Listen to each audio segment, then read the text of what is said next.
Compassion is not an emotion. It is an action. Every wisdom tradition discovered that actively practicing love transforms both the giver and the receiver. We confuse compassion with empathy. They are not the same. Empathy feels what others feel.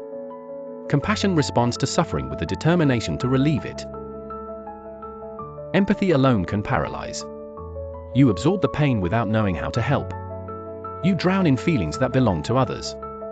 This is not kindness. It is collapse. Compassion moves through feeling into action. It acknowledges suffering without being destroyed by it.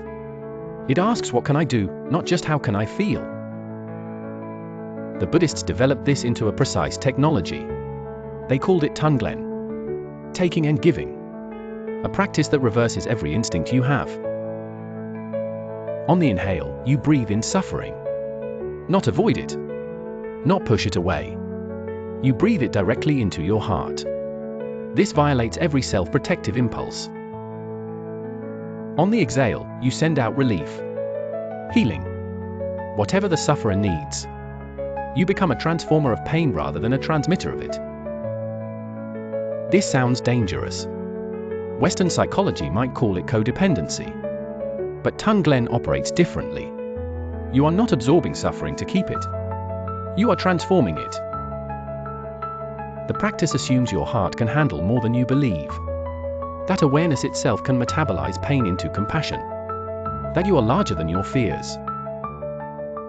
Metta meditation takes a different approach to the same transformation. It systematically extends loving kindness outward in expanding circles. You begin with yourself.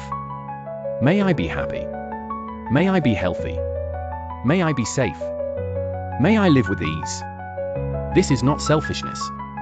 You cannot give what you lack. Then you extend to someone you love. The words remain the same but now directed outward. May you be happy. May you be healthy. The heart opens further. Next comes a neutral person. Someone you neither like nor dislike. The cashier. The stranger on the bus. May they be happy. The circle expands beyond preference. Finally, you include difficult people. Even enemies. This is where transformation happens.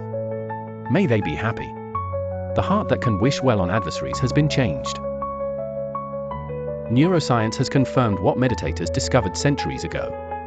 Compassion practice physically changes the brain. Areas associated with positive emotion grow measurably stronger. Matthieu Ricard, the monk studied extensively by researchers, shows brain patterns during compassion meditation that scientists had never recorded.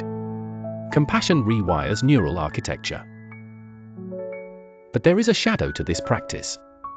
Compassion fatigue is real. Caregivers burn out. Helpers become depleted. Feeling too much for too many destroys the feeler. The solution is not less compassion but smarter compassion. The traditions knew this. They distinguished near enemies from far enemies of each virtue. The near enemy of compassion is pity. Pity looks like compassion but maintains separation. Pour them. Pity looks down. Compassion meets suffering as an equal. The far enemy of compassion is cruelty. That is obvious. But pity destroys more practitioners than cruelty ever could. It feels virtuous while creating distance. There is also fierce compassion. The wrathful deities of Tibetan Buddhism embody this principle. Sometimes love must say no. Sometimes kindness requires boundaries. The parent who disciplines a child acts from fierce compassion. The friend who speaks hard truth acts from fierce compassion. Softness alone is not love. True compassion sees what is actually needed, not what feels good to give. Sometimes presence is needed. Sometimes space. Sometimes gentle words. Sometimes fierce ones. This discernment develops through practice. You learn to sense what each situation requires. The heart becomes both softer and more intelligent simultaneously. Here is your daily compassion protocol. It takes 3 minutes. Do it every morning before your habitual patterns crystallize for the day. First minute. Bring to mind someone who is suffering. Not abstractly. Someone specific. Visualize their face. Breathe in their difficulty. Breathe out relief. Second minute. Extend metta to yourself, someone you love, a neutral person, and someone difficult. Just one phrase each. May you be free from suffering. Third minute. Set an intention. Today I will perform one act of compassion. Not feeling. Acting. Something small but concrete. Then follow through. Compassion is a muscle. It strengthens with use and atrophies with neglect. The daily practice keeps it supple, responsive, available when life demands it. What would shift if you moved through one day treating every encounter as an opportunity for compassion?